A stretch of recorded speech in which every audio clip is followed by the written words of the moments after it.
વડોદરાના અંકોડિયા વિસ્તારમાં થયેલી હત્યાનો મામલો, પોલીસે આરોપીને સાથે રાખી ઘટનાનું કર્યું રિકન્સ્ટ્રક્શન। વડોદરા શહેરના અંકોડિયા વિસ્તારમાં થયેલી હત્યા કેસમાં આજે પોલીસે આરોપીને સાથે રાખી ઘટનાનું રિકન્સ્ટ્રક્શન કર્યું છે। અંકોડિયા વિસ્તારમાં મહિલાની હત્યાના બનાવમાં પોલીસ તપાસને વધુ ગતિ આપતા આરોપીને સાથે રાખી આજે સ્થળ પર રિકન્સ્ટ્રક્શન કર્યું હતું। મહિલાની હત્યા કરીને તેના મૃતદેહને ખેતરની ઝાડીઓમાં ફેંકી દેવામાં આવ્યો હતો। આ ગંભીર બનાવ બાદ પોલીસ હરકતમાં આવી હતી અને આરોપીને તાત્કાલિક ઝડપી પાડ્યો હતો અને ઘટનાની સચોટ માહિતી મેળવવા માટે આજે સ્થળ પર લઈ જઈને ઘટનાનું રિકન્સ્ટ્રક્શન કર્યું હતું। આ કામગીરી દરમિયાન તાલુકા એલસીબી અને તાલુકા પોલીસની ટીમોએ આરોપીની હાજરીમાં સમગ્ર ઘટનાક્રમ ફરીથી રજૂ કર્યો। ઘટનાની હકીકત, સમયરેખા અને આરોપીની ભૂમિકા સ્પષ્ટ થાય તે માટે વિગતવાર તપાસ હાથ ધરાઈ રહી છે। આ રિકન્સ્ટ્રક્શનમાંથી કેસમાં મહત્વપૂર્ણ માહિતી મળવાની સંભાવના છે। સમગ્ર મામલે વધુ તપાસ ચાલુ છે અને આગામી સમયમાં વધુ ખુલાસા થવાની શક્યતા પણ વ્યક્ત કરવામાં આવી છે।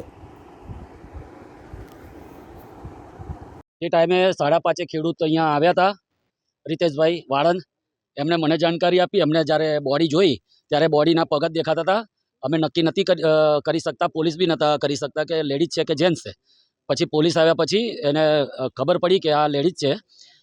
પછી એના ગતિવિધિ ચાલુ કર્યા અને બધાને બોલાવીને જિલ્લા પોલીસ તંત્ર આવ્યું અને તાલુકા પોલીસ તંત્ર એકદમ એક્ટિવ અહીંથી પીએમમાં લઈ ગયા। પછી એના ઉપર કેબલ વીંટાળે, ચાદર ઉપર કેબલ 4 આંટા મારીને ગાંઠ મારેલી હતી પ્લગ સાથે।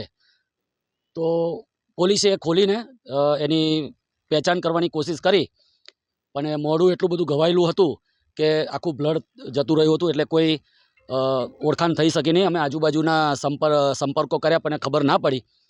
પણ જેને ઉપર ચાદર ઓઢાવી હતી એ ચાદર ડીમાર્ટમાંથી ખરીદી હતી।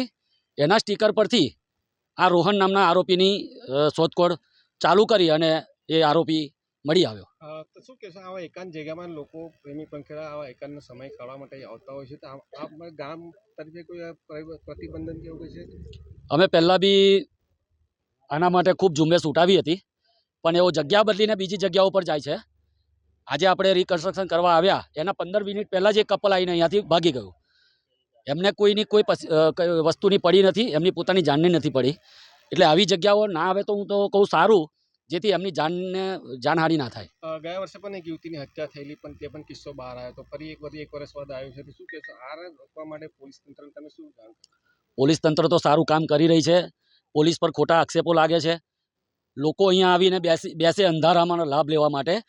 એનો અમે તે દિવસે જ્યારે બોડી મળી અમે 4 વાગ્યા સુધી અહીંયા જાગ્યા। પોલીસ તંત્ર આખું અહીં 4 વાગ્યા સુધી રહ્યું। પોલીસે શોધખોળ ચાલુ કરી ત્યારે આ સફળતા મળી છે। એમને તો ઘેર જઈને ઉઠીને બોલવાનું છે કે પોલીસ કશું કરતી નથી।